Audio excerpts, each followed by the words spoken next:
जय हिंद साथियों, स्वागत है आप सभी का मंथली करंट अफेयर्स की क्लास पर। दोस्तों, इस क्लास में हम सितंबर 2023 के मंथली करंट अफेयर्स को कवर करने वाले हैं।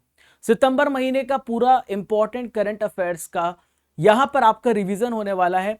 तो टॉप 60 क्वेश्चन मैंने यहां पर पिक किया है विद डिटेल्स एक्सप्लेनेशन। तो दोस्तों, अगर आप डेली नहीं पढ़ पा रहे थे तो आप इसे जरूर फॉलो कीजिएगा, अपने सभी दोस्तों को शेयर कीजिएगा। इसके अलावा जिन्होंने पूरे महीने डेली करंट अफेयर्स पढ़ा है तो उनके लिए 240 क्वेश्चन का एक और इंपॉर्टेंट मंथली सेशन आएगा, जिसमें एक्सप्लेनेशन डिटेल नहीं होगा, वो एक रैपिड फायर राउंड होगा। उसे भी मैं एक दो दिन में अपलोड कर दूंगा। तो दोस्तों, आपको इस क्लास की जो पीडीएफ है ये कहां पर मिलेगी? तो आपको राजा गुप्ता करंट अफेयर्स यहां पर आपको टेलीग्राम पर सर्च करना है और आपको इस क्लास की फ्री पीडीएफ मिल जाएगी। दोस्तों, आपको यही चैनल ज्वाइन करना है। अगर आपने किसी और चैनल को अभी ज्वाइन किया है तो उसे अभी लीव कर दीजिए, उसे रिपोर्ट कर दीजिए। राजा गुप्ता सर ऑफिशियल, ये मैं तिरंगा लेकर के खड़ा हूं। एक बार सभी वंदे मातरम लिख दीजिए, जय हिंद लिख दीजिए। आप सभी को यहां पर यही टेलीग्राम चैनल ज्वाइन करना है। रात को 8 बजे करंट अफेयर्स का टेस्ट भी होता है, तो आप उस टेस्ट को भी ज्वाइन कीजिएगा। अगर आप मेरे डेली करंट अफेयर्स को नहीं फॉलो करते तो अभी देखिए, सुबह 6 बजे विद डिटेल एक्सप्लेनेशन सुबह 6 बजे लाइव आता हूं। आइए फ्रेंड्स, शुरू करते हैं। सबसे पहला इंपॉर्टेंट क्वेश्चन। तो पहला प्रश्न आपकी स्क्रीन पर ये रहा, होयसला मंदिर किस राज्य में स्थित है जिसे यूनेस्को विश्व धरोहर स्थल घोषित किया गया? Hoysala temple is located in which state which has been declared a UNESCO World Heritage Site? तो दोस्तों, इसका राइट आंसर हो जाएगा, ये कहां पर है? कर्नाटक राज्य में है होयसला मंदिर।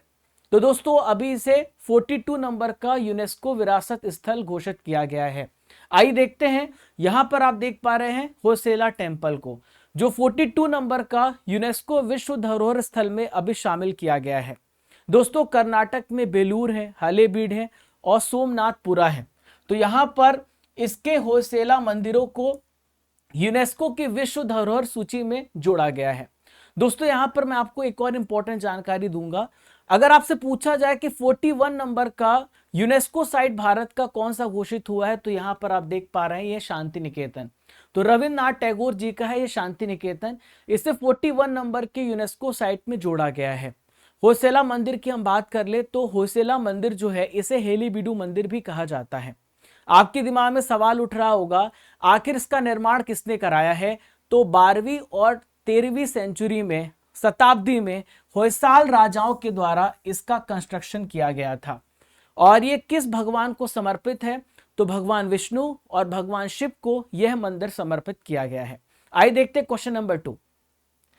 हाल ही में दादा साहेब फाल्के अवार्ड 2023 किसे प्रदान किया गया? Who has been awarded the Dada Saheb Phalke award 2023? तो दोस्तों, दादा साहेब फाल्के अवार्ड वहीदा रहमान जी को मिला है और 53 नंबर का दादा साहेब फाल्के अवार्ड इन्हें मिला है। दोस्तों, 52 नंबर का दादा साहेब फाल्के अवार्ड आशा पारेख जी को मिला था। 2020 का इन्हें मिला है। और यहां पर वहीदा रहमान की बात करें तो 2021 के लिए दादा साहेब फाल्के पुरस्कार इन्हें दिया गया है, लेकिन 2023 में प्रदान किया गया है।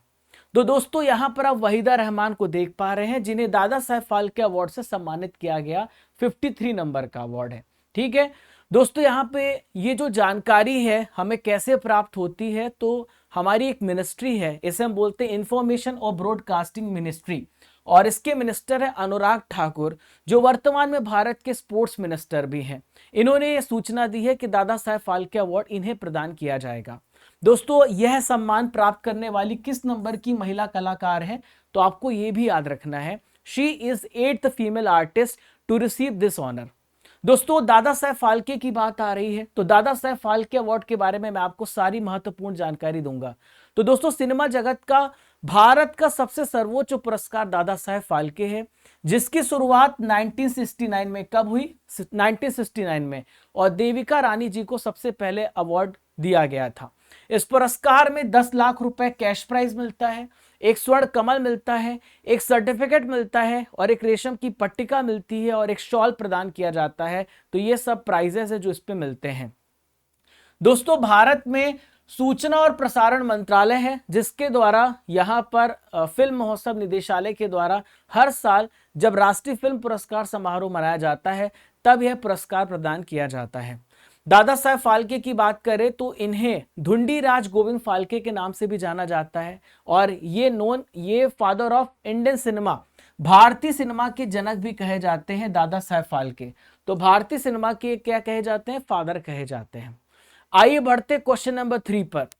हाल ही में स्टैचू ऑफ वननेस, इसे हम बोलते हैं एकात्मता की मूर्ति, ये कहां पर स्थापित किया गया? Where is the statue of oneness installed? तो जो स्टैचू ऑफ वननेस है दोस्तों, ये ओमकारेश्वर जो कि खंडवा जिले में है। खंडवा कहां पर आता है? मध्य प्रदेश में आता है। यहां पर ओमकारेश्वर में स्टैचू ऑफ वननेस स्थापित किया गया। तो पहले हम देखते हैं स्टैचू ऑफ वननेस, आप यहां पर देख पा रहे हैं। तो यहां पर आप देख पा रहे हैं ये किसकी मूर्ति है? आदि शंकराचार्य जी की मूर्ति है। और ओमकारेश्वर में एकात्म धाम है जहां पर इसका कंस्ट्रक्शन किया गया। इसकी टोटल हाइट 108 फीट है और यहां पर आदि शंकराचार्य जी को बाल रूप में दिखाया गया है। 12 साल के बाल रूप में आदि शंकराचार्य की प्रतिमा बनाई गई है। दोस्तों, प्रतिमा का जो इनॉग्रेशन है यहाँ के चीफ मिनिस्टर, मध्य प्रदेश के चीफ मिनिस्टर शिवराज सिंह चौहान जी के द्वारा किया गया। ये 88% कॉपर से मिलकर बना है, 4% जिंक से और 8% टिन से मिलकर के बना है। दोस्तों, यहाँ पे स्टैचू की बात आई है तो भारत के बहुत सारे मेजर स्टैचूज हैं जो आपसे पूछे जा सकते हैं। तो स्टैचू ऑफ इक्विलिटी रामानुजाचार्य पर बेस्ड है, हैदराबाद में है। नाद प्रभु केम्पेगौड़ा जी की जो स्टैचू है इसे स्टैचू ऑफ प्रॉस्पेरिटी बोला जाता है, बेंगलुरु में है। भीमराव अंबेडकर जी की मूर्ति को स्टैचू ऑफ नॉलेज कहा जाता है जो कि लातूर में है, महाराष्ट्र में है। Statue of peace, statue of peace की हम बात करें तो विजय वल्लभ सुरीश्वर जी महाराज, पाली राजस्थान में बनाई गई है। सरदार वल्लभ भाई पटेल जी की दुनिया की सबसे ऊंची मूर्ति स्टैचू ऑफ यूनिटी है, केवड़िया गुजरात में स्थापित की गई है। स्टैचू ऑफ बिलीफ की बात करें जो भगवान शिव पर बनाई गई है, नाथ द्वारा राजस्थान में है। आइए देखते हैं हाल ही में digital quality of life index सर्वेक्षण में भारत की रैंक क्या है। What is the rank of India in the digital quality of life index? तो दोस्तों, भारत की रैंक इसमें 52 है। भारत की रैंक कौन सी है? भारत की रैंक इसमें 52 है। दोस्तों, 121 देश में भारत 52 प्लेस पर आता है। अब ये जो इंडेक्स है किसके द्वारा जारी किया गया? तो ये है सर्फ शार्क के द्वारा ये इंडेक्स जारी किया गया है। दोस्तों, इसमें सबसे टॉप पे कौन सा देश आता है? तो ये सिंगापुर और सऊदी अरब है जो सबसे टॉप पर आते हैं इस इंडेक्स में। दोस्तों, यहाँ पे हम बात कर लेते हैं भारत की रैंकिंग, विभिन्न सूचकांक की रैंकिंग जो हम बात कर रहे हैं। वर्ल्ड प्रेस फ्रीडम इंडेक्स में भारत 161 प्लेस पर है। ग्लोबल मिलिट्री एक्सपेंडिचर में भारत चौथे स्थान पर है, सबसे पहले स्थान पर अमेरिका है। फ्रीडम हाउस इंडेक्स में भारत 66 प्लेस पर है। आपराधिक देशों की सूची में वेनेजुएला सबसे ऊपर है, भारत 77 प्लेस पर है। वैश्विक जेंडर गैप रिपोर्ट में भारत 127 प्लेस पर है। चुनावी लोकतंत्र सूचकांक 2023 की सूची में 108 है। वर्ल्ड हैप्पीनेस इंडेक्स में भारत का स्थान 126 है। ग्लोबल कॉम्पिटिटिव इंडेक्स में भारत का स्थान 40 है और ग्लोबल यूनिकॉर्न इंडेक्स में भारत तीसरे स्थान पर है। आइए बढ़ते हैं क्वेश्चन नंबर 5 पे। Very very important question. नारी शक्ति वंदन विधेयक 2023 के अनुसार लोकसभा और राज्यों की विधानसभाओं में महिलाओं को कितने प्रतिशत का आरक्षण दिया जाएगा? तो दोस्तों, महिलाओं का आरक्षण यहां पर बढ़ाया गया है और महिलाओं का आरक्षण कर दिया गया है 33%, यानी 33% आरक्षण हो गया है। अब हालांकि अभी पूरी तरीके से संपूर्ण रूप से यानी कानून पारित हो गया, लागू होना बाकी है। तो लोकसभा में 19 सितंबर को 128वां संविधान संशोधन, आपको याद रखना है, ये पेश किया गया और नारी शक्ति वंदन विधेयक पेश किया गया। दोस्तों, यहाँ पे भारत के लॉ मिनिस्टर आप देख रहे हैं, इनका नाम है अर्जुन राम मेघवाल, जिन्होंने इस विधेयक को पेश किया था।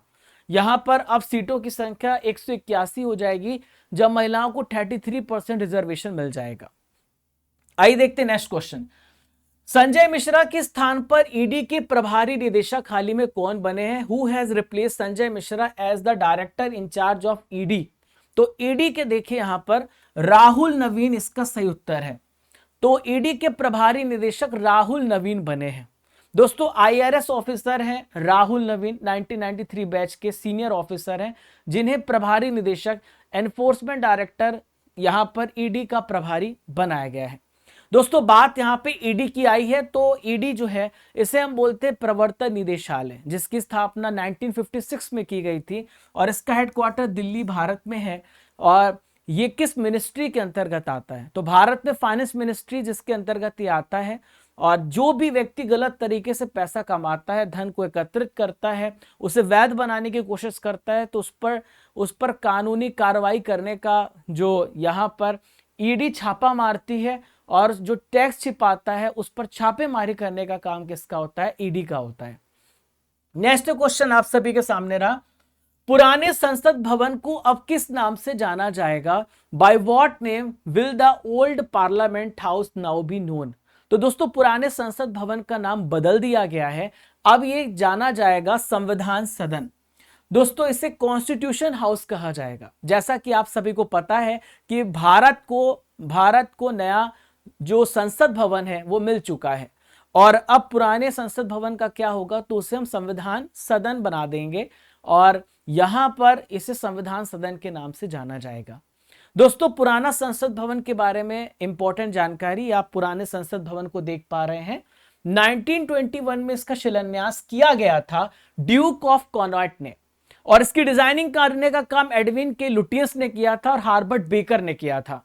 इसके कंस्ट्रक्शन में टोटल 6 साल लग गए, और इसका उद्घाटन 1927 में लॉर्ड इरविन के द्वारा किया गया, जिसमें टोटल 83 लाख रुपीस कॉस्ट आई थी। Next question, India international convention Yashobhoomi का उद्घाटन हाल ही में कहां पर किया गया? Where has India international convention Yashobhoomi been inaugurated? तो दोस्तों इसका राइट आंसर हो जाएगा दिल्ली। दिल्ली में यशोभूमि का उद्घाटन किया गया। दोस्तों यहां पर आप यशोभूमि को देख पा रहे हैं, एक इंटरनेशनल कन्वेंशन सेंटर है जहां पर अंतरराष्ट्रीय सम्मेलन किए जाएंगे। दोस्तों आपने भी मंडपम का नाम सुना होगा, जहां पर G20 का कन्वेंशन हुआ, तो उससे भी बड़ा सेंटर बना दिया है ताकि इंटरनेशनल मीटिंग भारत में हो सके। और ये 17 सितंबर को इसका इनॉग्रेशन पीएम नरेंद्र मोदी जी ने किया, और 17 सितंबर को उनका जन्मदिन मनाया जाता है। दोस्तों यहां पर दुनिया का सबसे बड़ा माइस बनाया गया है, यानी मीटिंग्स, इंसेंटिव, कॉन्फ्रेंस और एग्जीबिशन सेंटर है ये आप जो देख पा रहे हैं। दोस्तों ये भारत मंडपम से भी बहुत बड़ा है। अगर हम यहाँ पर कंपैरिजन कर लें तो भारत मंडपम 5 मंजिला है, तो ये 8 मंजिला है। ये 123 एकड़ में बना है, तो 219 एकड़ में बना है। और ये दुनिया का सबसे बड़ा माइस सेंटर है, ये देश का सबसे बड़ा माइस सेंटर है। इसमें 3000 मेहमान बैठ सकते हैं, इसमें 6000 मेहमान बैठ सकते हैं, लगभग 2 गुना है मंडपम से। अब आपको यशोभूमि के बारे में समझ में आ गया होगा। नेक्स्ट है, पीएम विश्वकर्मा कौशल सम्मान योजना का शुभारंभ हाल ही में किसने किया है? Who has launched PM Vishwakarma Kaushal Samman Yojana? तो दोस्तों इस मिशन को लॉन्च किया है नरेंद्र मोदी जी ने। इस सम्मान योजना, इस स्कीम को लॉन्च किया नरेंद्र मोदी जी ने। 17 सितंबर 2023 को यह सम्मान योजना लॉन्च की गई। इसमें 18 प्रकार के व्यवसाय से जुड़े लोगों को प्रॉफिट होने वाला है, इसका बेनिफिट होने वाला है। दोस्तों इसमें 13,000 करोड़ रुपए खर्च किए जाएंगे 2023 से लेके 2028 तक, और 30 लाख जो पारंपरिक कारीगर हैं उनको इसका फायदा मिलेगा। योजना का जो पहला फेज होगा, जितने भी कामगार होंगे उनको 5% ब्याज दर से 1 लाख रुपए का लोन मिलेगा, और अगले फेज पर यह रकम 2 लाख कर दी जाएगी, डबल कर दी जाएगी। ठीक है, और इनमें जो क्राफ्ट्समैन होंगे और शिल्पकार होंगे उनको ट्रेनिंग भी प्रदान की जाएगी। आइए बढ़ते नेक्स्ट क्वेश्चन की तरफ। नेक्स्ट क्वेश्चन ये रहा, 19वां एशियाई खेलों के उद्घाटन समारोह के दौरान भारतीय दल का ध्वजवाहक कौन बने? Who has become the flag bearer of Indian contingent during opening ceremony of 19th Asian games? तो दोस्तों इसका राइट आंसर हो जाएगा हरमनप्रीत सिंह और लवलीना बोरगोहेन। तो दोनों को यहां पर फ्लैग बियरर बनाया गया। ये कहां पर हो रहा है 19वां एशियाई खेल? ये चाइना में आयोजित किया जा रहा है, और ये 23 सितंबर से लेके 8 अक्टूबर तक चलेगा। चीन का शहर है हांगझोउ, जहां पर इसका आयोजन किया जा रहा है। हरमनप्रीत सिंह ये हॉकी प्लेयर हैं, हॉकी टीम के कप्तान हैं, और लवलीना बोरगोहेन मुक्केबाज हैं, यह एक बॉक्सर है। नेक्स्ट क्वेश्चन, सिम्बेक्स 23 अभ्यास भारत और किस देश के बीच में हाल ही में शुरू हुआ? SIMBEX 23 exercise has begin between India and which country? तो दोस्तों सिम्बेक्स देखिए नाम में ही छुपा हुआ है, सी से आपको याद रखना सिंगापुर, तो भारत और सिंगापुर के बीच में होता है सिम्बेक्स अभ्यास, ठीक है। और दोस्तों यहां पर 21 से लेकर 24 सितंबर तक इसका आयोजन किया जाएगा, सिम्बेक्स अभ्यास का भारत और सिंगापुर के बीच में। 1994 से अभ्यास किया जा रहा है, 1994 से इसका आयोजन किया जा रहा है। प्रमुख युद्ध अभ्यास को एक नजर में देख लेते हैं। भारत यूके के बीच में अजय वारियर होता है और इंद्रधनुष अभ्यास होता है। कोप इंडिया, और यहां पर बात करें भारत और अमेरिका के बीच में कोप इंडिया अभ्यास होता है, और वज्र प्रहार भी भारत अमेरिका के बीच में होता है। भारत और श्रीलंका के बीच में स्लिनेक्स होता है, फ्रिंजेक्स, डेजर्ट नाइट, गरुण, वरुण, ये सब भारत और फ्रांस के बीच में होता है। भारत जापान के बीच में जिमैक्स, सिन्यो मैत्री, और इसके अलावा धर्म गार्जियन, वायु गार्जियन, ये भारत और जापान के बीच में आयोजित किए जाते हैं। ऑपरेशन सजग किसने शुरू किया है? हु हैज लॉन्च्ड ऑपरेशन सजग? तो दोस्तों बहुत ही इंपॉर्टेंट प्रश्न है।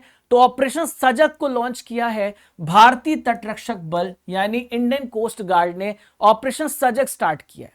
18 सितंबर 2023 को पश्चिमी तट पर आयोजन किया गया, और इसमें इस अभ्यास में जो हमारे सीमा शुल्क, समुद्री पुलिस, बंदरगाह और भारतीय नौसेना, टोटल 118 जहाज इसमें इन्होंने पार्टिसिपेट किया है, ठीक है। हाल ही में आयोजित किए गए कुछ इंपॉर्टेंट ऑपरेशन हैं जो आपसे पूछे जा सकते हैं। ऑपरेशन कावेरी, तो जो सूडान में हमारे इंडियंस फंसे हुए थे, नागरिक फंसे हुए थे, उनको निकालने के लिए ऑपरेशन कावेरी स्टार्ट किया गया था।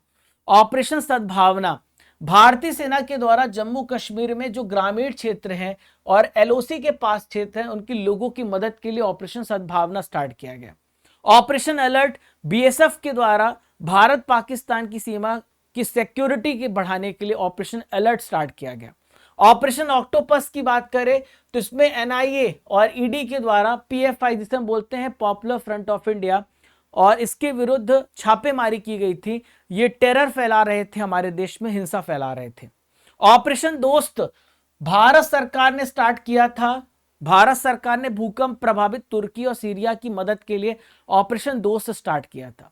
ऑपरेशन गरुड़ की बात करें तो सीबीआई ने ड्रग नेटवर्क को खत्म करने के लिए ऑपरेशन गरुड़ स्टार्ट किया। नेक्स्ट क्वेश्चन आप सभी के सामने रहा, क्रिकेट एशिया कप 2023 का खिताब हाल ही में किसने जीता है? Who has won the cricket Asia cup 2023 title? तो दोस्तों क्रिकेट एशिया कप को किसने जीता है? और ये भारत ने जीता है, श्रीलंका को हरा करके क्रिकेट एशिया कप भारत ने जीत लिया है। दोस्तों 30 अगस्त से लेकर 17 सितंबर के बीच में इसका आयोजन हुआ, और इसका आयोजन पाकिस्तान और श्रीलंका दोनों ने मिलकर किया था। जब फाइनल मैच भारत और श्रीलंका के बीच में हुआ तो भारत ने 10 विकेट से इसमें जीत हासिल कर ली। शुभमन गिल सबसे ज्यादा रन बनाए, 302 रन। सबसे ज्यादा विकेट मथीशा पथिराना ने लिया, 11 विकेट लिए, जो श्रीलंका के प्लेयर हैं। Player of the series Kuldeep Yadav थे। Player of the match Mohammed Siraj थे। फाइनल में भारत ने अब तक टोटल 8 टाइटल जीत लिए हैं। श्रीलंका दूसरा सबसे सक्सेसफुल टीम है 6, और पाकिस्तान ने 2 टाइटल जीते हैं। एशिया कप का जो शुरुआत हुआ है 1984 से हुआ है, और ये कोलंबो श्रीलंका में इसका हेडक्वार्टर है। वर्तमान इसके प्रेसिडेंट हैं जय शाह। क्या नाम है? जय शाह। हाल ही में किस बीमारी का पता लगाने के लिए आईसीएमआर ने ट्रूनेट परीक्षण को मंजूरी दी है? ICMR has approved the Truenat test to detect which disease? तो दोस्तों इस डिसीज का नाम है नीपा। दोस्तों नीपा जो बीमारी है चमगादड़ों की वजह से फैलती है, और इसकी तुरंत जांच, तुरंत परीक्षण करने के लिए और रोग इतनी तेजी से ना फैले, इसके लिए हमने एक टेस्ट स्टार्ट किया, इसका नाम है ट्रूनेट टेस्ट, ठीक है। नेक्स्ट है, केंद्र सरकार के द्वारा राष्ट्रीय विज्ञान पुरस्कार अब कितनी श्रेणियों में दिया जाएगा?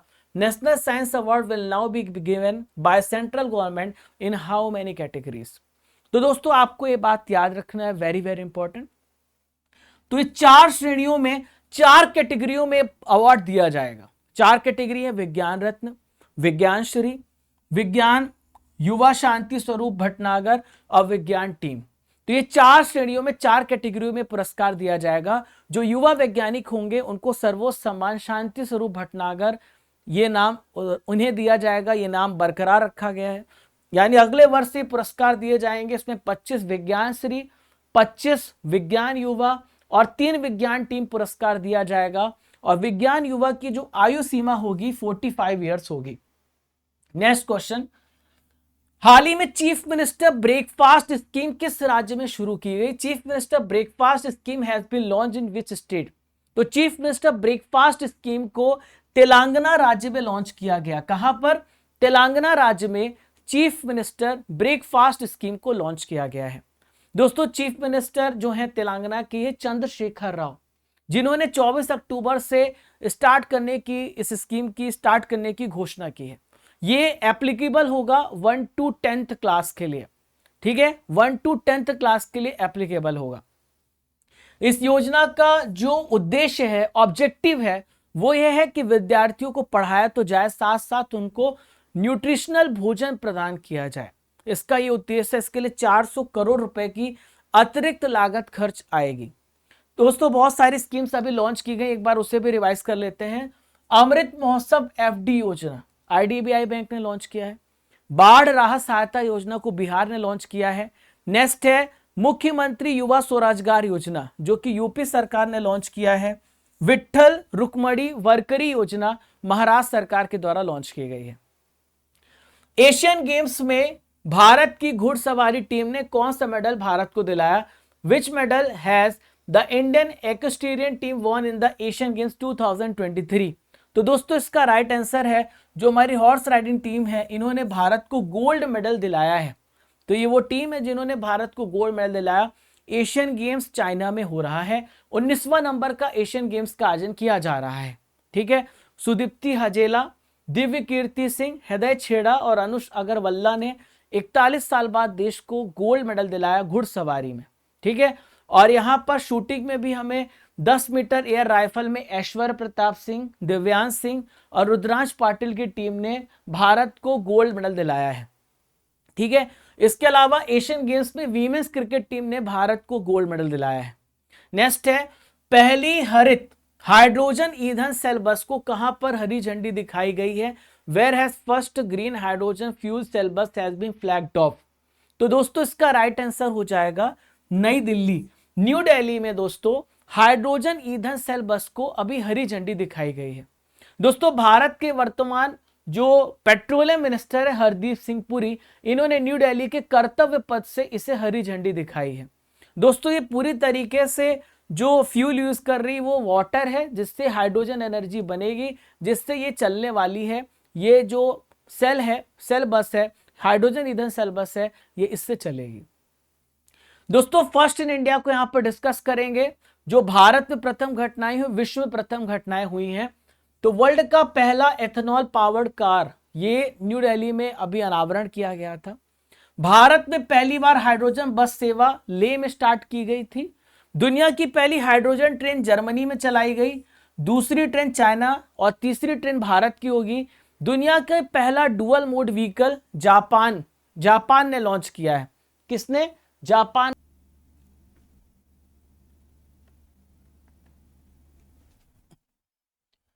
देखिए फ्रेंड्स, नेक्स्ट इंपॉर्टेंट क्वेश्चन आप सभी के सामने रहा। प्रमिला मलिक किस विधानसभा की पहली महिला अध्यक्ष बनी है? Pramila Malik has become the first women speaker of which assembly? Very very important question. तो दोस्तों प्रमिला मलिक की हम बात करें तो इसका सही उत्तर हो जाएगा ये ओडिशा राज्य की हाल ही में पहली महिला विधानसभा अध्यक्ष बनी है। दोस्तों इनका संबंध बीजेडी पार्टी से है, यानी बीजू जनता दल पार्टी की सदस्य है ये, और ये पहली महिला विधानसभा अध्यक्ष बनी ओडिशा विधानसभा की। दोस्तों केशरी आरूखा, इन्होंने रेजिग्नेशन दिया था मई 2023 में, उसके बाद से ये पद खाली था, अब ये पद भर गया है। नेक्स्ट क्वेश्चन आप सभी के सामने रहा। ICC player of the month अगस्त 2023 के लिए हाल ही में किसे चुना गया है? Who has been named ICC player of the month for the August? तो अगस्त महीने के लिए दोस्तों बाबर आजम जो पाकिस्तान के प्लेयर हैं, इन्हें क्या चुना गया है? प्लेयर ऑफ द मंथ चुना गया है, और आईसीसी इन्हें चुनता है। वहीं पे फीमेल क्रिकेटर की बात करें तो अर्लिन केली नाम है, जो कि आयरलैंड की प्लेयर है। अगस्त महीने के लिए best player of the month इन्हें चुना गया है।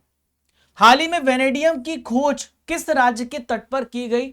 Vanadium has been discovered off the coast of which state? तो दोस्तों वेनेडियम की हम बात कर रहे हैं, तो वेनेडियम की खोज गुजरात राज्य में की गई। कहां पर की गई है? गुजरात राज्य में वेनेडियम की खोज की गई। और भारत की जो यहां पर एक संस्था है जियोलॉजिकल सर्वे ऑफ इंडिया, इसके द्वारा वेनेडियम को खोजा गया है। दोस्तों जो नमूने हैं भावनगर जिले के अलंग शहर से प्राप्त हुए हैं, खंबात की खाड़ी से इकट्ठे किए गए हैं।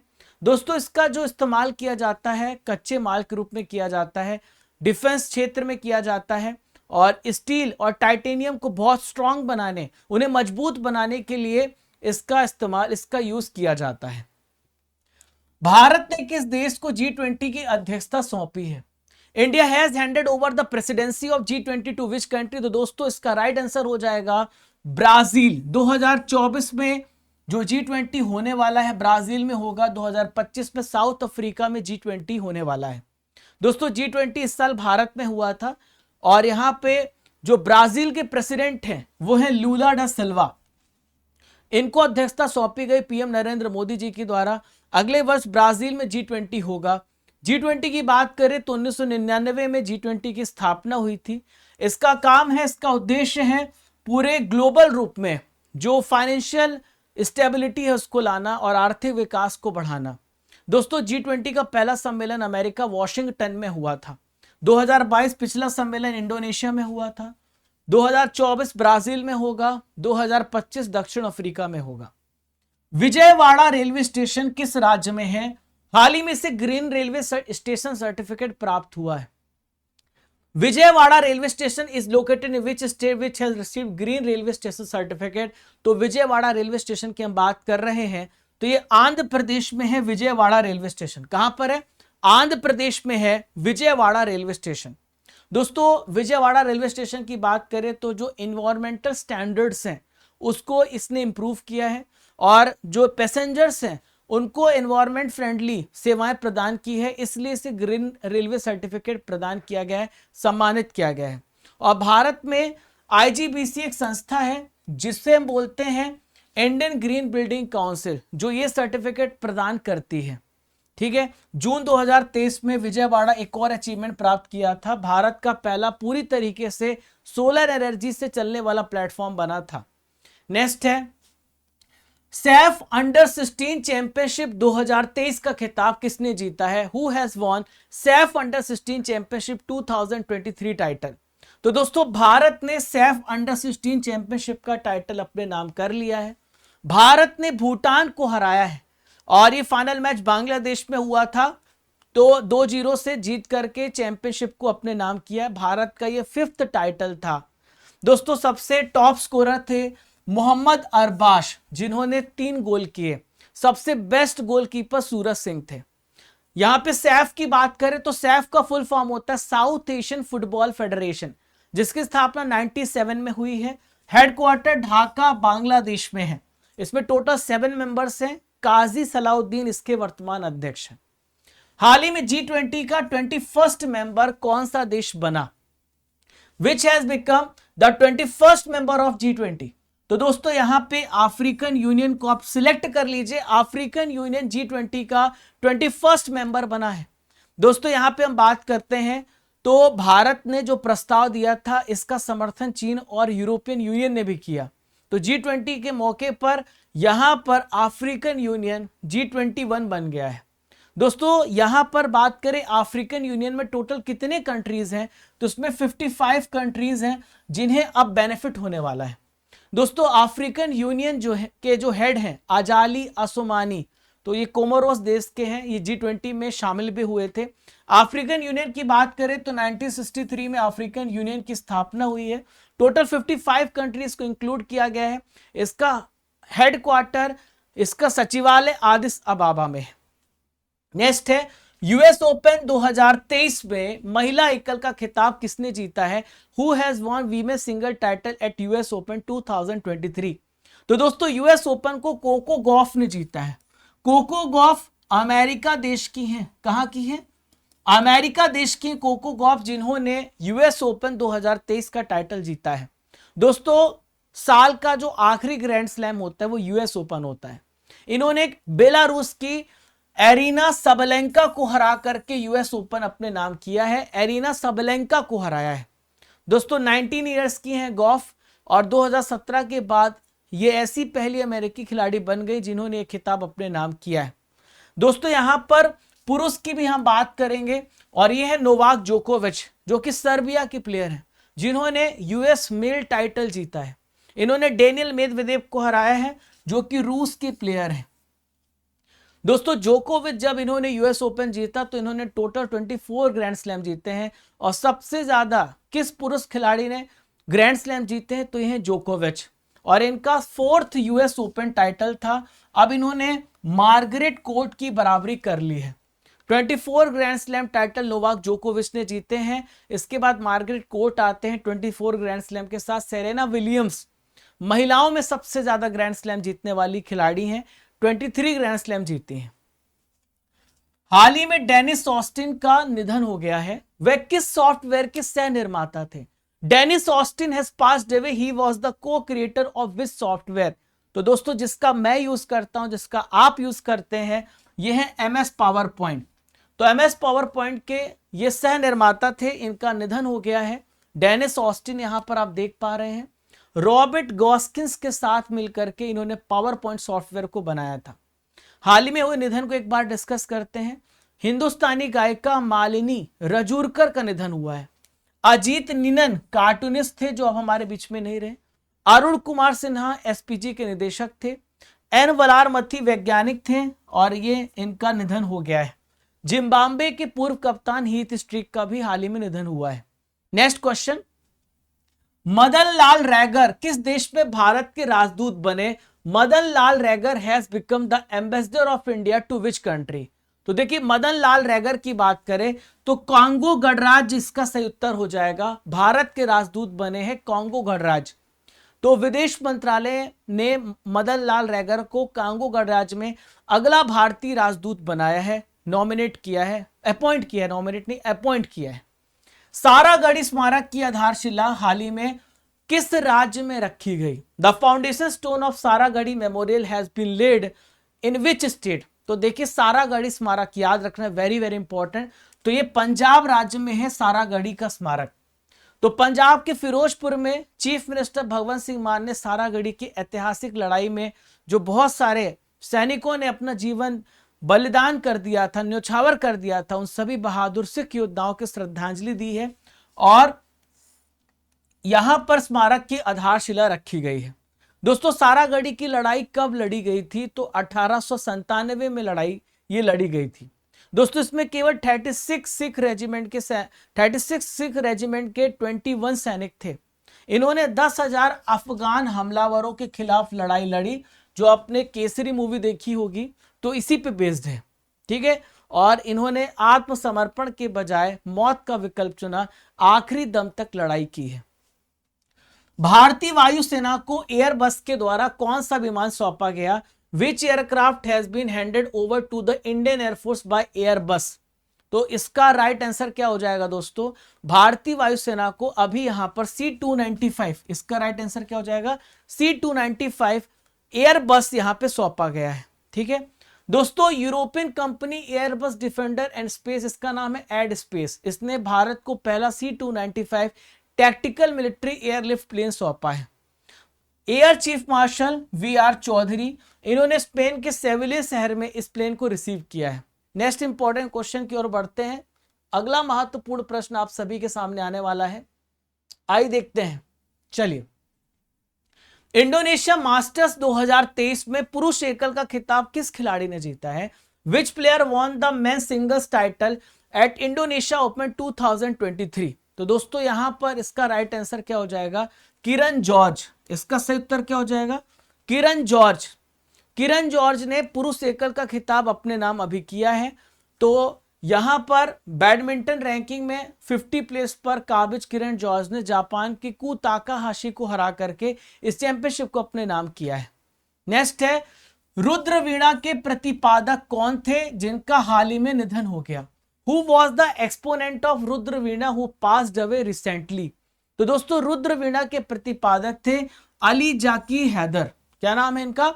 अली जाकी हैदर इनका नाम है। दोस्तों न्यू दिल्ली में इनका निधन हुआ। अली जैकर हैदर की बात करें, ध्रुपद के जयपुर बिनकर घराने की खंडहर बानी, जिसे हम बोलते हैं खंडहर बानी, इस शैली के अंतिम प्रतिपादक थे। नेक्स्ट है India Middle East Europe mega economic corridor Bharat में कहां से शुरू होगा? Where will India Middle East Europe mega economic corridor will begin in India? तो दोस्तों इसका राइट आंसर क्या हो जाएगा? Mumbai.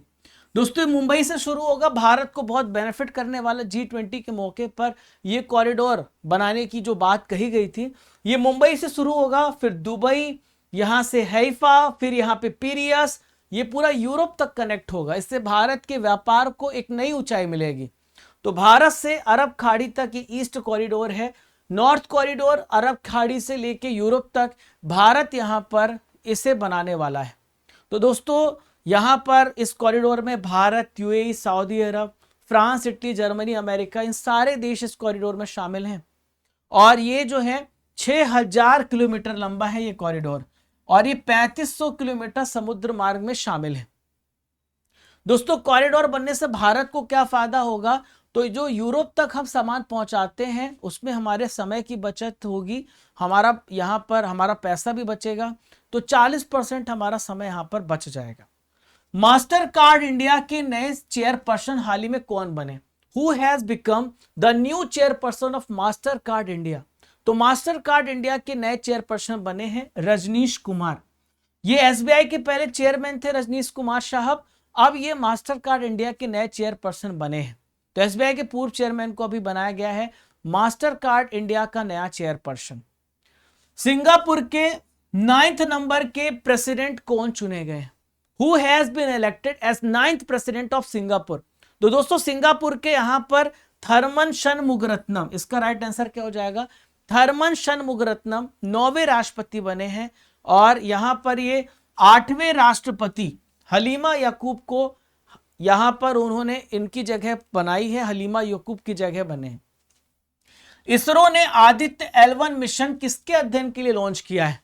ISRO has launched Aditya L1 mission to study which of the following? तो इसरो ने, इसका राइट आंसर है सूर्य की स्टडी के लिए, सन की स्टडी के लिए आदित्य L1 मिशन लॉन्च किया है।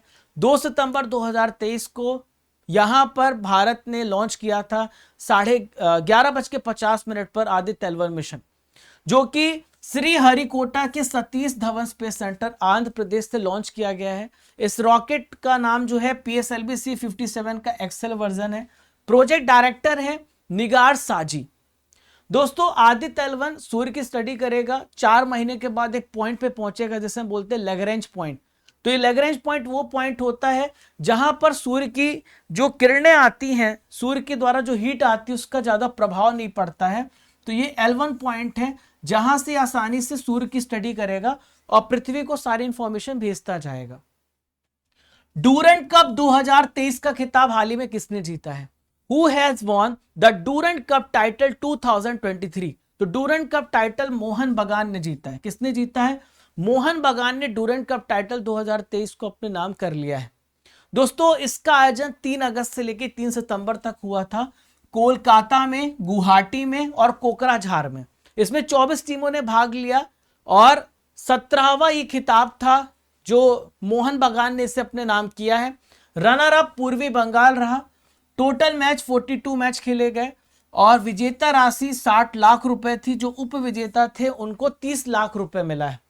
दोस्तों गोल्डन बूट बताएं, सर्वोच्च स्कोरर थे डेविड यहां पर लाल हलसंगा थे जिन्होंने 6 गोल किया है।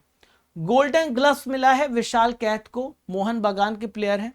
गोल्डन बॉल मिला है प्लेयर ऑफ द टूर्नामेंट जो है नंद कुमार शेखर को मिला है, इमामी ईस्ट बंगाल से रिलेटेड है।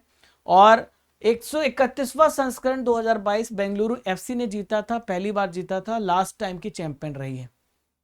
चलिए अगले प्रश्न की ओर बढ़ते हैं, नेक्स्ट क्वेश्चन की तरफ बढ़ते हैं। मुख्यमंत्री सबल योजना किस राज्य में शुरू की गई? मुख्यमंत्री सबल योजना has been launch in which state? तो मुख्यमंत्री सबल योजना को हिमाचल प्रदेश राज्य में लॉन्च किया गया। दोस्तों 4 सितंबर 2023 को इसे लॉन्च किया गया। यहां के सीएम है सुखविंदर सिंह सुक्खू ने लॉन्च किया है। दोस्तों हमीरपुर जिला है, यहां पर मुख्यमंत्री इन्होंने इसे लॉन्च किया है खेल क्षमताओं को बढ़ाने के लिए। और इसका जो पूरा फुल फॉर्म होता है वो है sports capabilities reconstruction aspiration and livelihood scheme. तो यानी कहने का मतलब है खेल क्षमताओं को बढ़ाते हुए अपनी आजीविका को बढ़ाना, यह इसका फुल फॉर्म है, यह इसका मकसद है। और खासकर दिव्यांग बच्चों को यहां पर मुख्य धारा में जोड़ने का काम किया जाएगा, उनके जीवन में सुधार लाने का प्रयास किया जाएगा। भारत का पहला यूपीआई एटीएम कहां पे लॉन्च किया गया? Where has India first UPI ATM been launched? तो भारत का पहला यूपीआई एटीएम मुंबई में लॉन्च किया गया। दोस्तों अभी क्या होता था, आपको डेबिट कार्ड या क्रेडिट कार्ड का यूज करना होता था, तब आपका पैसा एटीएम से निकलता था। अब ऐसा नहीं है, आप जाइए, आप स्कैन कीजिए, स्कैन करने के बाद आप पैसा निकाल सकते हैं, जैसे आप आमतौर पर किसी दुकान पर स्कैन करते हैं। तो हिताची पेमेंट सर्विसेज कंपनी ने भारत का पहला यूपीआई एटीएम लॉन्च कर दिया है, और कंपनी ने एनपीसीआई, जिसे हम बोलते हैं national payment corporation of India, के साथ मिलकर के ये एटीएम लॉन्च किया है। ठीक है, नेक्स्ट है एफटीआईआई, इसके नए अध्यक्ष हाल ही में कौन बने? Who has become the new chairman of FTII? तो एफटीआईआई के चेयरमैन बने हैं आर माधवन। आर माधवन आप सभी जानते हैं, थ्री इडियट्स के फेमस हीरो, कई फिल्मों में बहुत बेहतर अभिनय किया है, और ये अभिनेता भी हैं और फिल्म प्रोड्यूसर भी हैं। दोस्तों इनके पहले शेखर कपूर एफटीआईआई के अध्यक्ष थे, जो पुणे में है। इसका हेडक्वार्टर कहां पर? पुणे में है। इसके अलावा दोस्तों रॉकेटरी द नंबी इफेक्ट, ये जो फिल्म है, आर माधवन इसमें इन्होंने अभिनय किया था, और 69 राष्ट्रीय फिल्म पुरस्कारों की घोषणा की। इसमें बेस्ट फीचर फिल्म का अवार्ड भी इसे मिला है। दोस्तों एफटीआईआई की बात कर लेते हैं, तो 1960 में इसकी स्थापना हुई है, और पुणे में इसका हेडक्वार्टर है। पहले दिल्ली में था, अब पुणे में इसका हेडक्वार्टर है। प्रवीणा अंजना ने मिस इंटरनेशनल इंडिया 2023 का खिताब जीता है, उनका संबंध किस राज्य से है? Praveena Anjana has won Miss International India 2023 title, she belongs to which state? तो किस राज्य से इनका संबंध है? इनका संबंध राजस्थान राज्य से। राजस्थान की उदयपुर की रहने वाली हैं, 23 वर्ष की प्रवीणा अंजना, जिन्होंने मिस इंटरनेशनल इंडिया 2023 का खिताब अपने नाम किया है।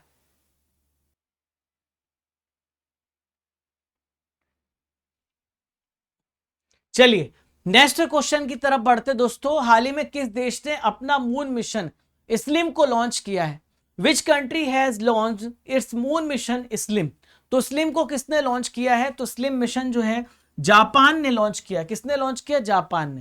तो देखिए जापान की अंतरिक्ष एजेंसी, जिस प्रकार से भारतीय अंतरिक्ष एजेंसी जिसे हम बोलते हैं इसरो, तो जापान की अंतरिक्ष एजेंसी है जिसे हम बोलते हैं जापान एक्सप्लोरेशन एजेंसी। इन्होंने मून मिशन लॉन्च किया है, मून स्नाइपर लॉन्च किया है। दोस्तों अगर ये लॉन्चिंग सफल होती है, तो ये अगर ये कंप्लीट करते हैं, तो ये 5वें ऐसे देश होंगे जो लैंड करेंगे मून में। भारत चौथा देश बना है। हाल ही में भारत ने साउथ पोल पर लैंडिंग की है। तो नेगाशिमा अंतरिक्ष केंद्र है, यहां से H2 रॉकेट के जरिए इन्होंने इसकी लॉन्चिंग की है। ठीक है, नेक्स्ट क्वेश्चन, 43 नंबर का आसियान शिखर सम्मेलन 2023 कहां पर शुरू होगा? Where will 43 ASEAN summit 2023 will begin? तो दोस्तों आसियान शिखर सम्मेलन कहां पर हो रहा है? जकार्ता में आयोजित किया जा रहा है, जो कि 5 से 7 सितंबर तक आयोजित हो चुका है।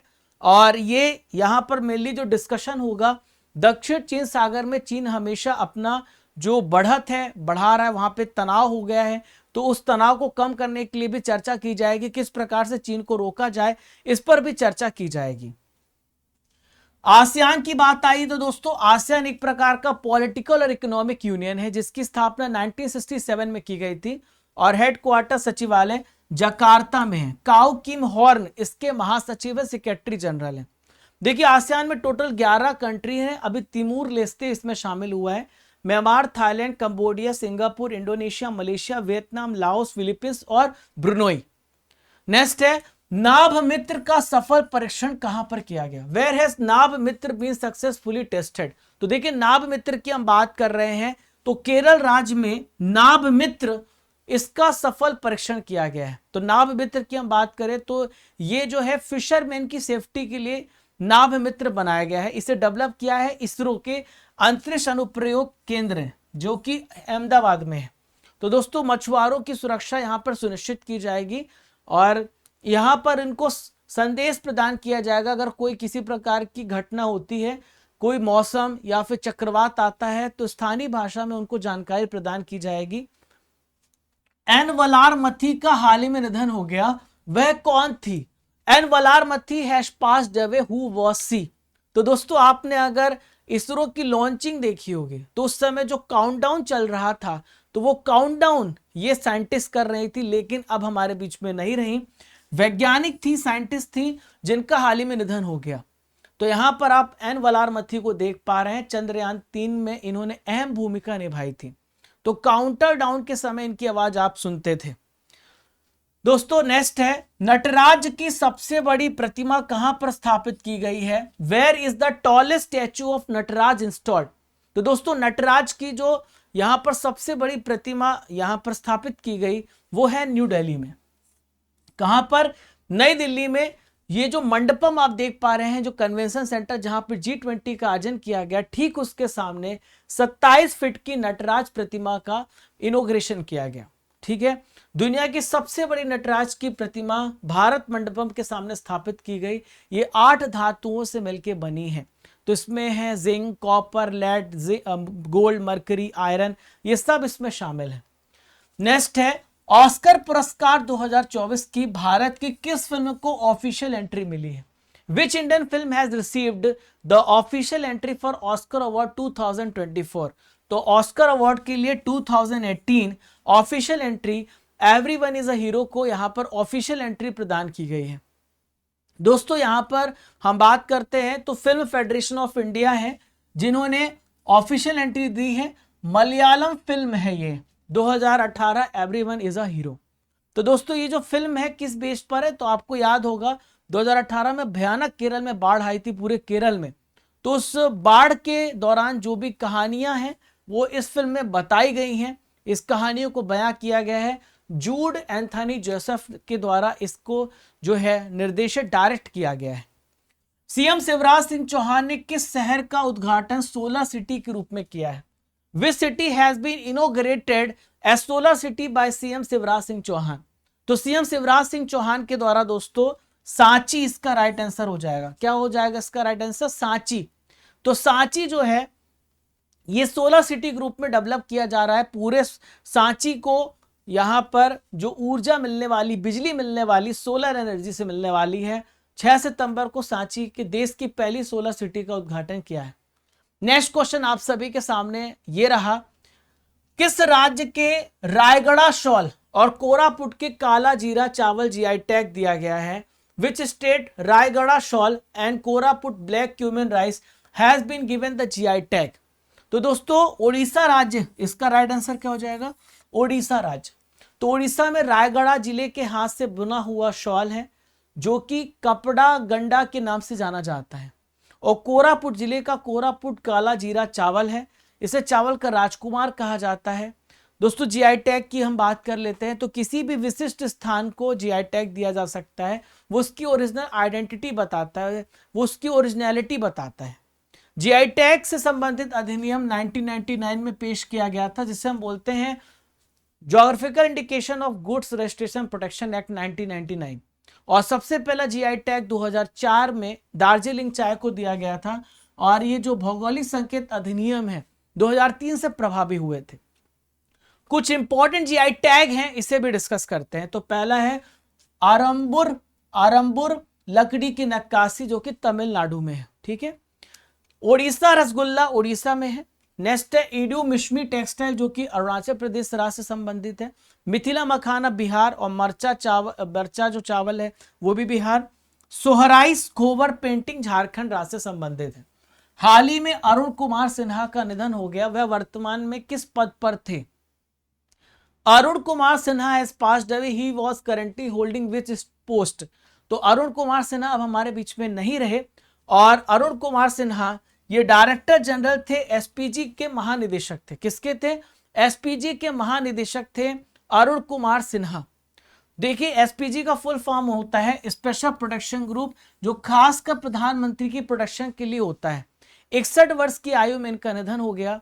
1986 में एसपीजी की स्थापना की गई थी और भारत के प्रधानमंत्री, पूर्व प्रधानमंत्री और उनके जो परिवार है उनकी सुरक्षा के लिए बनाया गया था।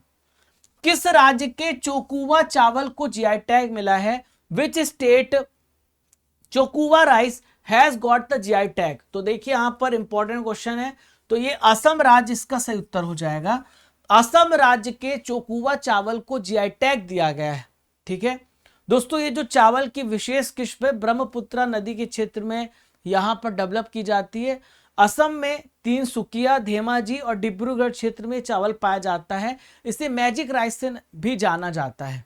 नेक्स्ट क्वेश्चन ये रहा, डैनियल मैकगाहे अंतरराष्ट्रीय मैच खेलने वाली पहली ट्रांसजेंडर क्रिकेटर बनी है, उनका संबंध किस देश से है? Daniel McGahey has become the first transgender cricketer to play an international match. She belongs to which country? So she belongs to Canada. तो कनाडा देश से इनका संबंध है। कनाडा की है डैनियल मैकगाहे। अंतरराष्ट्रीय मैच खेलने वाली पहली ट्रांसजेंडर क्रिकेटर बनी है और पुरुष से महिला ट्रांसजेंडर खिलाड़ियों की आईसीसी पात्रता को उन्होंने पूरी किया है। अब ये खिलाड़ी बनी है। नेक्स्ट इंपॉर्टेंट क्वेश्चन आप सभी के सामने रहा, मेजर ध्यानचंद म्यूजियम, जिसे हम हॉकी म्यूजियम भी कहते हैं, ये कहां पर स्थापित किया गया? Where has major Dhyan Chand museum hockey museum has been established? तो जो हॉकी म्यूजियम है झांसी में एस्टेब्लिश किया गया। कहां पर? झांसी में स्थापित किया गया। उत्तर प्रदेश के चीफ मिनिस्टर है योगी आदित्यनाथ जी। इन्होंने खेल दिवस के मौके पर मेजर ध्यानचंद म्यूजियम का झांसी में लोकार्पण किया है और देश का पहला यह हॉकी म्यूजियम है। उत्तर प्रदेश से रिलेटेड करंट अफेयर्स को डिस्कस करेंगे। तो मुख्यमंत्री युवा स्वरोजगार योजना कहां पे लॉन्च की गई? यूपी में। पॉलिटेक्निक चलो अभियान कहां पे लॉन्च किया गया? यूपी में।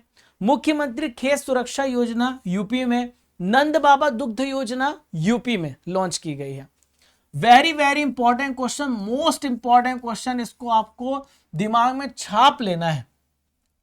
तो रेलवे बोर्ड की नई अध्यक्ष हाल ही में कौन बनी है?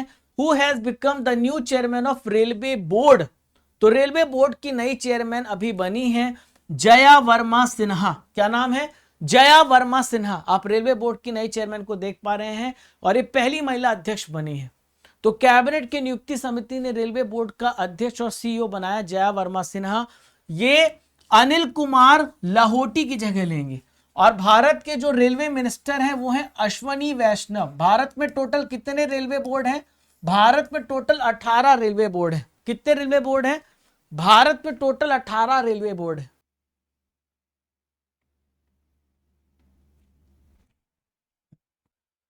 देखिए दोस्तों, ये 1 सितंबर 2023 से इन्होंने पदभार ग्रहण कर लिया है और रेलवे बोर्ड की पहली महिला अध्यक्ष। यदि आपसे पूछा जाए कि रेलवे बोर्ड की पहली महिला मेंबर कौन है, तो इनका नाम है विजय लक्ष्मी विश्वनाथन। तो आपको ये बात भी याद रखनी है। आइए देखते हैं क्वेश्चन नंबर 55। तो केंद्र सरकार ने किसकी अध्यक्षता में एक देश एक चुनाव पर एक कमेटी का गठन किया है? Under whose chairmanship has central government constituted a committee on one country one election? तो इसका राइट आंसर हो जाएगा, इसका सही उत्तर हो जाएगा रामनाथ कोविंद। रामनाथ कोविंद भारत के पूर्व राष्ट्रपति रह चुके हैं और इन्हीं की अध्यक्षता में एक देश एक चुनाव पे कमेटी का गठन किया गया। अभी ये लागू नहीं हुआ है, इससे रिलेटेड सुझाव एकत्रित किए जा रहे हैं। ऐसा हो सकता है कि एक देश एक चुनाव हो, तो पूर्व राष्ट्रपति रामनाथ कोविंद इसके अध्यक्ष बने हैं। किस भारतीय को रेमन मैग्सेसे पुरस्कार 2023 से सम्मानित किया गया है? Which Indian has been awarded the Ramon Magsaysay award 2023? तो दोस्तों यहां पर जो अवार्ड किए गए हैं आपसे पूछा जा सकता है, तो ये है रवि कन्नन, आर रवि कन्नन। यहां पर आप आर रवि कन्नन को देख पा रहे हैं। 2023 के लिए इन्हें रेमन मैग्सेसे पुरस्कार से सम्मानित किया गया। ये इंडियन ऑन्कोलॉजिस्ट हैं। ऑन्कोलॉजिस्ट जो होते हैं, जो कैंसर के क्षेत्र में काम करते हैं, हम उन्हें ऑन्कोलॉजिस्ट बोलते हैं। तो कैंसर उपचार में क्रांति लाने की वजह से इन्हें सम्मानित किया गया है। इसके अलावा रेमन मैग्सेसे पुरस्कार और भी देशों के लोगों को मिला है, जैसे ये है कुरवी रक्षण जो कि बांग्लादेश के हैं। तो इन्होंने शिक्षा को सरल बनाना और गरीबी को दूर करने के लिए काम किया, अपना पूरा जीवन समर्पित कर दिया, इसलिए इन्हें पुरस्कार मिला। नेक्स्ट है यूजेनियो लिमोस, तिमूर लेस्ते के हैं। तो तिमूर समुदाय को कृषि और प्रकृति संरक्षण की सराहना करने के लिए तरीका इन्होंने बताया, इसलिए इन्हें पुरस्कार मिला है। मिरियम कोरोनेल फेरार जो कि फिलीपींस के हैं, तो युद्ध विवाद को सुलझाने के लिए she played a very important role in resolving a war dispute, और इसके साथ साथ मार्शल शासन का विरोध किया है, तो इनकी एक महत्वपूर्ण भूमिका रही है। रमन मैग्सेसे पुरस्कार की बात कर लेते हैं, तो एशिया का सबसे सर्वोच्च सम्मान है और एशिया के इसे नोबेल पुरस्कार कहा जाता है। किस क्षेत्र में दिया जाता है? तो ऐसे व्यक्ति संगठन को दिया जाता है जो परोपकार करते हैं, सामाजिक सेवा करते हैं, उन्हें रमन मैग्सेसे पुरस्कार दिया जाता है। 1957 में रमन मैग्सेसे पुरस्कार की स्थापना हुई थी और फिलीपींस के जो 3rd प्रेसिडेंट थे रमन मैग्सेसे, उनकी याद पर यह पुरस्कार दिया जाता है। सबसे पहले भारतीय कौन थे जिन्हें रमन मैग्सेसे पुरस्कार मिला? तो आचार्य विनोबा भावे, इन्हें यह पुरस्कार मिल चुका है। पत्र सूचना कार्यालय, जिसे हम बोलते हैं प्रेस इंफॉर्मेशन ब्यूरो, इसके प्रधान महानिदेशक हाल ही में कौन बने हैं? Who has become the principal director of press information bureau? तो दोस्तों इसका राइट आंसर हो जाएगा मनीष देसाई। तो भारतीय सूचना सेवा के वरिष्ठ अधिकारी मनीष देसाई, जिन्हें पीआईबी का प्रधान महानिदेशक नियुक्त किया गया, ये राजेश मल्होत्रा के प्लेस पर आए हैं। भारत के नए युद्धपोत महेंद्रगिरी को कहां पे लॉन्च किया गया है? Where has India's new warship Mahendragiri has been launched? तो दोस्तों महेंद्रगिरी को लॉन्च किया गया है मुंबई में। कहां पे लॉन्च किया गया? मुंबई में। Mazagon dock ship builders limited में यह निर्मित किया गया था महेंद्रगिरी, और सितंबर 2023 1 सितंबर को मुंबई में से लॉन्च किया गया। दो महेंद्रगिरी नाम रखा गया तो उड़ीसा राज्य में एक जो ईस्ट घाट है, ईस्टर्न घाट है, उस पर एक चोटी है, इसका नाम है महेंद्रगिरी, तो महेंद्रगिरी के नाम पर इसका नाम रखा गया है। अमेरिका के किस स्टेट में अक्टूबर को हिंदू विरासत महीना घोषित किया गया? Which US state has declared October as the Hindu heritage month? यहां पर अक्टूबर महीना जो है पूरा हिंदू हेरिटेज कहा जाएगा, क्योंकि इसी महीने आपको दीपावली देखने को मिलती है, बहुत सारे त्योहार देखने को मिलते हैं। तो ये जो राज्य है ये है जॉर्जिया। तो अमेरिका राज्य जॉर्जिया ने राज्य की प्रगति में जो हिंदू कम्युनिटी का योगदान रहा है उसके जश्न को मनाने के लिए हिंदू विरासत महीना के रूप में घोषित किया है। आज का आखिरी क्वेश्चन है दोस्तों, इसके बाद हमारा यहां पर मंथली करंट अफेयर्स खत्म होता है। मुख्यमंत्री अल्पसंख्यक उद्यमी योजना किस राज्य में शुरू की गई? Chief minister minority entrepreneurship has been launched in which state? तो चीफ मिनिस्टर एंटरप्रेन्योरशिप जो है बिहार राज्य में लॉन्च की गई। मुख्यमंत्री अल्पसंख्यक उद्यमी योजना बिहार राज्य में लॉन्च की गई। दोस्तों बिहार सरकार ने अल्पसंख्यक समुदाय के जो अनएम्प्लॉयड युवा हैं, बेरोजगार युवा हैं, उनके लिए मुख्यमंत्री अल्पसंख्यक उद्यमी योजना शुरू करने का फैसला किया है। दोस्तों इस योजना के तहत जो बेरोजगार अल्पसंख्यक महिला होंगी या पुरुष होंगे वो अपना नया व्यापार शुरू कर सकते हैं। उसके लिए उनको 10 लाख रुपए मिलेगा। 10 लाख रुपए में 2 फेज होंगे। 5 लाख रुपए पर आपको कोई ब्याज नहीं देना होगा, सब्सिडी मिलेगी, और 5 लाख रुपए पर आपको ब्याज देना होगा, और लोन की जो रकम भी होगी आपको किस्तों में, इंस्टॉलमेंट में चुकानी है। दोस्तों यहां पर बिहार राज्य से रिलेटेड इंपॉर्टेंट करंट अफेयर्स को कवर करते हैं। तो हाल ही में इंटरनेशनल कन्वेंशन सेंटर बनाया जा रहा है बिहार में। कहां पर? वाल्मीकि नगर में बनाया जा रहा है। भारतीय सांस्कृतिक संबंध परिषद ने बिहार के नालंदा विश्वविद्यालय में अभी लोकतंत्र महोत्सव का आयोजन किया है। कैश फॉर वेस्ट योजना कहां पे स्टार्ट की गई? पटना नगर निगम में। आप अपना कचरा लाइए, इसके बदौलत आपको यहां पर पैसा मिलेगा। ठीक है। इसके अलावा पटना विश्वविद्यालय का जो व्हीलर सीनेट हाउस है अब ये जयप्रकाश नारायण अनुषद भवन के नाम से जाना जाएगा। तो कैसा लगा आप लोगों को आज का करंट अफेयर्स का सेशन? जरूर लिखिएगा कमेंट बॉक्स पर। एक 10 प्रश्न का टेस्ट भी रखा है ताकि ये पता चले कि आपने कितने अच्छे से पूरे मंथली करंट अफेयर्स को सुना है। आशा करता हूं कि आपने हर एक पॉइंट को ध्यान से सुना होगा। ये बाइलिंगुअल क्लास थी जहां पर मैंने हिंदी और इंग्लिश दोनों मीडियम में आपको पूरा कंटेंट प्रोवाइड किया है। तो दोस्तों अभी 240 क्वेश्चन का एक रैपिड राउंड भी आएगा जहां पर आप रैपिड रिवीजन करेंगे। मैंने डिटेल से आपको 60+ क्वेश्चन प्रदान किए हैं। 2 दिन बाद आपका 240 क्वेश्चन का भी सीरीज आ जाएगा। आइए शुरू करते हैं। पहला क्वेश्चन ये रहा, होयसाला मंदिर किस राज्य में है जिसे यूनेस्को विश्व धरोहर स्थल घोषित किया गया? तो होयसाला टेम्पल कहां पर है? कर्नाटक राज्य में है। ये 42वां यूनेस्को विश्व धरोहर स्थल में शामिल किया गया। दादा साहेब फाल्के अवार्ड 2023 किसे प्रदान किया गया? कमेंट बॉक्स पे उत्तर दीजिए। तो ये वहीदा रहमान को मिला है 53 नंबर का। स्टैच्यू ऑफ वननेस, एकात्मता की मूर्ति कहां पर स्थापित की गई है? तो ओमकारेश्वर खंडवा में स्थापित की गई है। इंडिया इंटरनेशनल कन्वेंशन यशोभूमि का उद्घाटन कहां पर किया गया है? दिल्ली में इसका उद्घाटन किया गया है। National science award will now be given by central government in how many categories? तो दोस्तों ये 4 श्रेणियों में 4 कैटेगरीज में दिया जाएगा।